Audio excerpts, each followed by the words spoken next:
ದೇವರಿಗೆ ಮಹಿಮೆಯುಂಟಾಗಲಿ. ಸಮಯದಲ್ಲಿ ಕೂಡ ಈ ಜೀವದ ರೊಟ್ಟಿ ಕಾರ್ಯಕ್ರಮಕ್ಕಾಗಿ ಯೇಸುವಿನ ನಾಮದಲ್ಲಿ ನಿಮ್ಮನ್ನು ಆಹ್ವಾನಿಸಿಕೊಳ್ಳುತ್ತೇನೆ. ಒಂದು ವಾಕ್ಯದ ಭಾಗವನ್ನು ಕೂಡ ನಾನು ಓದಿಕೊಳ್ಳುತ್ತೇನೆ ನಿಮಗಾಗಿ. ಫಿಲಿಪ್ಪಿಯರ ಬರೆದ ಪತ್ರಿಕೆ 4ನೇ ಅಧ್ಯಾಯ 6ನೇ ವಾಕ್ಯ 7ನೇ ವಾಕ್ಯವನ್ನು ಓದಿಕೊಳ್ಳುತ್ತೇನೆ. ಯಾವ ಸಂಬಂಧವಾಗಿಯೂ ಚಿಂತೆ ಮಾಡದೆ ಸರ್ವ ವಿಷಯದಲ್ಲೂ ದೇವರ ಮುಂದೆ ಕೃತಜ್ಞತಾ ಸ್ತುತಿ ಪ್ರಾರ್ಥನೆ ವಿಜ್ಞಾಪನೆಗಳನ್ನು ಮಾಡುತ್ತಾ ನಿಮಗೆ ಬೇಕಾದದ್ದನ್ನು ತಿಳಿಯಪಡಿಸಿರಿ. ಆಗ ಎಲ್ಲ ಗ್ರಹಿಕೆಯನ್ನು ಮೀರುವ ದೇವ ಶಾಂತಿಯು ನಿಮ್ಮ ಹೃದಯಗಳಲ್ಲಿ ಯೋಚನೆಗಳಲ್ಲಿ ಕ್ರಿಸ್ತ ಯೇಸುವಿನಲ್ಲಿ ಕಾಯುವುದು. ಹಲ್ಲೆಲೂಯಾ.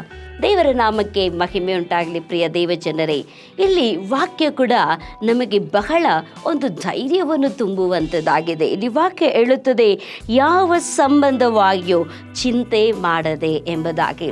ಆದ್ದರಿಂದ ಮನುಷ್ಯರಾದಂಥ ನಮ್ಮ ಜೀವಿತದಲ್ಲಿ ಎಲ್ಲ ಒಂದು ಸಂದರ್ಭಗಳಿಗಾಗಿಯೂ ಪ್ರತಿಯೊಂದು ಸಂದರ್ಭಗಳಿಗಾಗಿಯೂ ನಾವು ಚಿಂತಿಸ್ತಾ ಇರ್ತೇವೆ.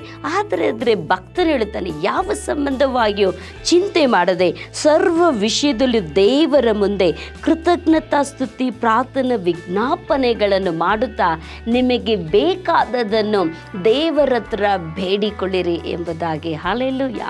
ಆದ್ದರಿಂದ ಯೇಸು ಸ್ವಾಮಿ ಹೇಳುತ್ತದೆ, ನನ್ನ ಬಳಿಗೆ ಬೇಡಿಕೊಳ್ಳುವ ಪ್ರತಿಯೊಬ್ಬನಿಗೂ ನಾನು ಎಲ್ಲವನ್ನು ಅನುಗ್ರಹಿಸುತ್ತೇನೆ ಎಂಬುದಾಗಿ. ವಾಕ್ಯ ಹೇಳ್ತದೆ, ನನ್ನ ಬಳಿಗೆ ಬರುವವರನ್ನು ನಾನು ಒಬ್ಬರನ್ನು ತಳ್ಳಿಬಿಡುವುದಿಲ್ಲ ಎಂಬುದಾಗಿ. ಹಲ್ಲೆಲೂಯಾ. ಆದ್ದರಿಂದ ದೇವರ ಬಳಿಗೆ ನೀವು ಬಂದು ನಿಮಗೆ ಏನೆಲ್ಲ ಅಗತ್ಯವೋ ಅದನ್ನು ಬೇಡಿಕೊಳ್ಳುವಾಗ ದೇವರು ನಿಶ್ಚಯವಾಗಿ ಕೊಡುತ್ತೇನೆ ಎಂಬುದು ವಾಗ್ದಾನ ಮಾಡಿದ್ದಾರೆ. 7ನೇ ವಾಕ್ಯ ಹೇಳ್ತದೆ, ಆಗ ಎಲ್ಲ ಗ್ರಹಿಕೆಯನ್ನು ಮೀರುವ ದೇವ ಶಾಂತಿಯು ನಿಮ್ಮ ಹೃದಯಗಳಲ್ಲಿ ಯೋಚನೆಗಳಲ್ಲಿ ಕ್ರಿಸ್ತ ಯೇಸುವಿನಲ್ಲಿ ಕಾಯುವುದು ಎಂಬುದಾಗಿ. ಹಲ್ಲೆಲೂಯಾ. ಆದ್ದರಿಂದ ಪ್ರಿಯ ದೇವಜನರೇ, ಇಲ್ಲಿ ಹೇಳಿದ ಪ್ರಕಾರವಾಗಿ ದೇವ ಶಾಂತಿಯು, ದೇವ ಸಮಾಧಾನ, ದೇವ ಸಂತೋಷವನ್ನು ಈ ಲೋಕದಲ್ಲಿ ಯಾರು ಕೊಡುವುದಕ್ಕೆ ಸಾಧ್ಯವೇ ಇಲ್ಲ. ಆದರೆ ಯೇಸು ಸ್ವಾಮಿ ನಿಮಗೆ ಈ ದಿವಸ ದೇವರ ಒಂದು ಶಾಂತಿಯನ್ನು, ದೇವರ ಒಂದು ಸಮಾಧಾನವನ್ನು ನಿಮಗೆ ಕೊಡುವಂತರಾಗಿದ್ದಾರೆ. ಆದರೆ ನೀವು ನಾನು ಮಾಡಬೇಕಾದಂಥ ಒಂದು ವಿಷಯ ಅಲ್ಲಿ ಆಜ್ಞೆಯಾಗಿ ಹೇಳುತ್ತದೆ, ಯಾವ ಸಂಬಂಧವಾಗಿ ಚಿಂತೆ ಮಾಡಬೇಡಿರಿ, ಸರ್ವ ವಿಷಯದಲ್ಲಿ ದೇವರ ಮುಂದೆ ನಿಮಗೆ ಬೇಕಾದದ್ದನ್ನು ಕೇಳಿಕೊಳ್ಳಿರಿ ಎಂಬುದಾಗಿ. ಆದ್ದರಿಂದ ಈ ಸಮಯದಲ್ಲಿ ದೇವರ ಬಳಿಗೆ ಬೇಡಿಕೊಳ್ಳಿರಿ, ಕೇಳಿಕೊಳ್ಳಿರಿ, ಏನು ಬೇಕೆಂಬುದಾಗಿ. ಆದ್ದರಿಂದ ಎಲ್ಲ ಗ್ರಹಿಕೆ ಎಲ್ಲವನ್ನು ಮೀರುವುದಕ್ಕೆ ದೇವ ಶಾಂತಿ ನಿನ್ನಲ್ಲಿಯೂ ನನ್ನಲ್ಲಿ ದೇವರು ಅನುಗ್ರಹಿಸಿಕೊಡುವಂತರಾಗಿದ್ದಾರೆ. ಕರ್ತನು ನಿಮ್ಮನ್ನು ಆಶೀರ್ವದಿಸಲಿ. ಸಮಯದಲ್ಲಿ ನಾವು ಪ್ರಾರ್ಥಿಸಿಕೊಳ್ಳೋಣ. ಪ್ರಿಯ ಪರಲೋಕದ ತಂದೆಯಾದ ದೇವರೇ, ಈ ಸಮಯದಲ್ಲಿ ಕೂಡ ಕರ್ತನೆ ನಾವು ಪ್ರಾರ್ಥಿಸಿಕೊಳ್ಳುತ್ತೇವೆ.